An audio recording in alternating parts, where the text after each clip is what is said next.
yalid wa lam yulad.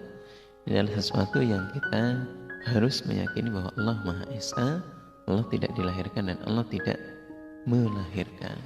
Jadi hal ini memberikan kepastian bahwa hanya Allah saja yang harus kita sembah. Nah, begitu pula dengan ibadah kita kepada Allah, atau ketika kita memusatkan satu ibadah kepada Allah, maka hati kita juga akan tenang. Atau kita telah dibekali dengan kitabillah, atau kemudian sudah dibekali dengan sunnah Nabi, atau ibadah kita juga telah diarahkan oleh Allah melalui kitabillah. Nah, contohnya kiblat kita atau ke arah Ka'bah. Kemudian bahwa banyak beberapa sunnah Nabi yang memberikan pengetahuan betapa tempat-tempat atau arah kiblat kita itu adalah sesuatu yang sangat mulia. Contoh Ka'bah, itu lurus dengan ibadahnya para malaikat yang ada di langit sana. Kemudian kefadalan beribadah di Baitullah itu juga sangat luar biasa, berdasarkan dengan petunjuknya Allah, dan juga kita bisa tenang dalam beribadah dan berupaya mencari pahala setinggi-tingginya dengan petunjuk dari kitabillah wa sunnatin Nabi. Jadi telah diarahkan dengan baik dan sempurna. Tinggal kita mempelajari, kemudian mengamalkan terhadap kitabillah wa sunnatin Nabi. Jadi tidak perlu khawatir. Berikutnya adalah kalimat ke-68. 68 kalimatnya adalah As-Samad. Allah zat yang Maha Raja atau polnya Gusti, polnya yang dimintai permintaan. Allah adalah zat yang Maha Gusti, yang mana Allah sungguh Maha sempurna, atau kemaharajaannya Allah, kegustiannya Allah, yang mana kemaharajaannya Allah dan kegustiannya Allah itu wajib untuk ditaati. Allah zat yang maha mulia, yang kemuliaannya sungguh sangat sempurna.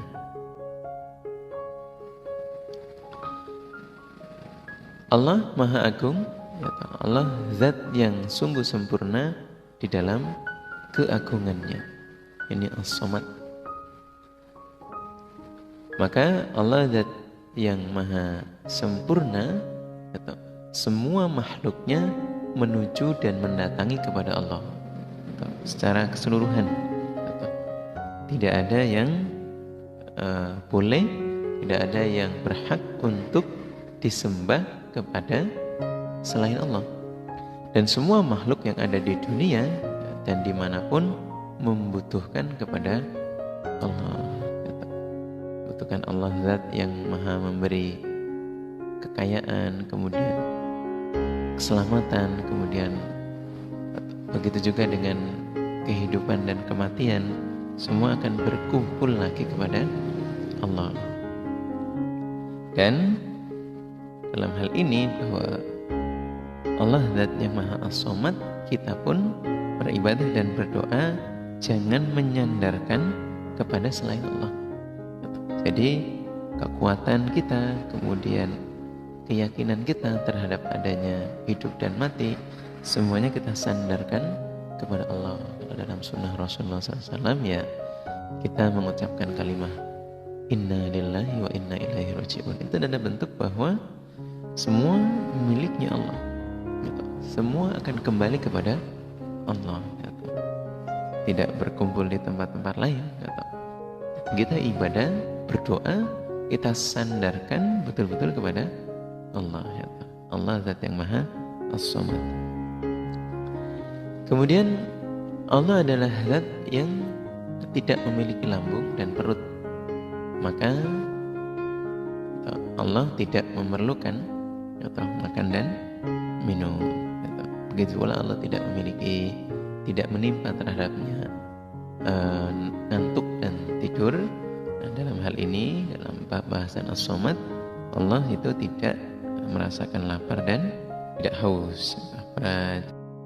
Para kaum muslimin dan muslimah yang kami hormati, begitu pula Allah atau yang memiliki kesempurnaan itu justru adalah zat yang memberi makan dan memberikan kebutuhan makhluknya. Namun Allah ya tidak membutuhkan makan dan minum. Allah adalah zat yang maha kaya jauh dari seluruh makhluknya. Allah zat yang maha as-samad. Dalam hal makan dan minum, ini adalah kebutuhan pokok, kebutuhan primer yang Allah telah atur kemaslahatannya. Namun Allah tidak membutuhkannya. Allah zat yang polnya Gusti, yang polnya untuk dimintai, disandari, dan kita sangat membutuhkan kepada Allah.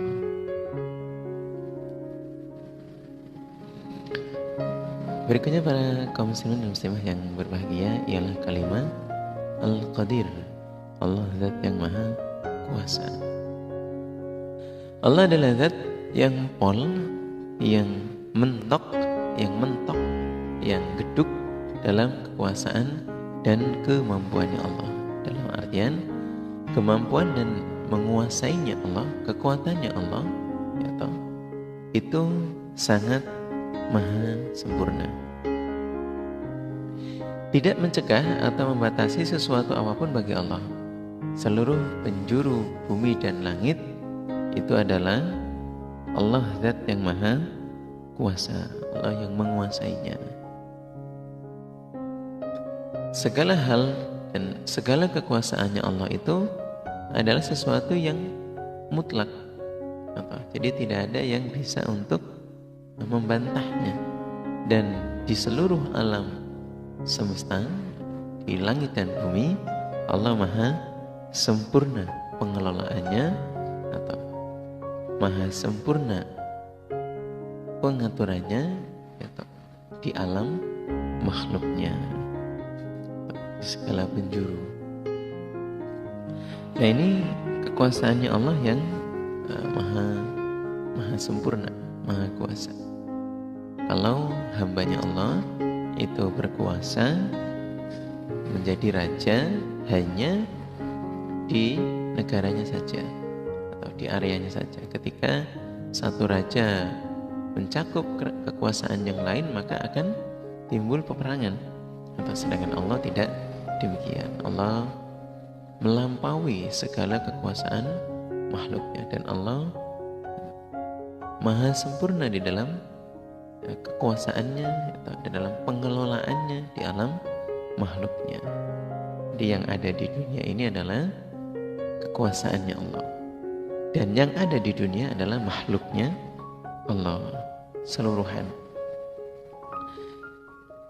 Kemudian dengan memahami dan mengamati Allah itu maha kuasa, menimbulkan rasa bahwa sombong itu tidak berlaku, tidak berhak untuk makhluknya.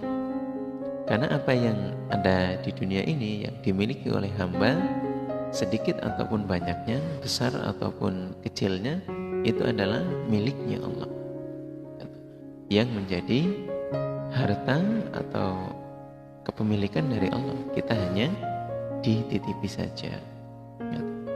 Bahkan kalau dibilang titipan, apa yang kita terima itu ya hanya sedikit, dan yang ada di tangannya Allah, yang ada menjadi kepemilikan Allah itu lebih banyak, lebih besar dan lebih hebat. Para kaum muslimin dan muslimah, berikutnya kalimat ke-70 adalah Al-Muqtadiru, ialah zat yang maha kuat atau maha menguasai. Allah adalah zat yang sempurna kekuatannya dalam segala sesuatu apapun.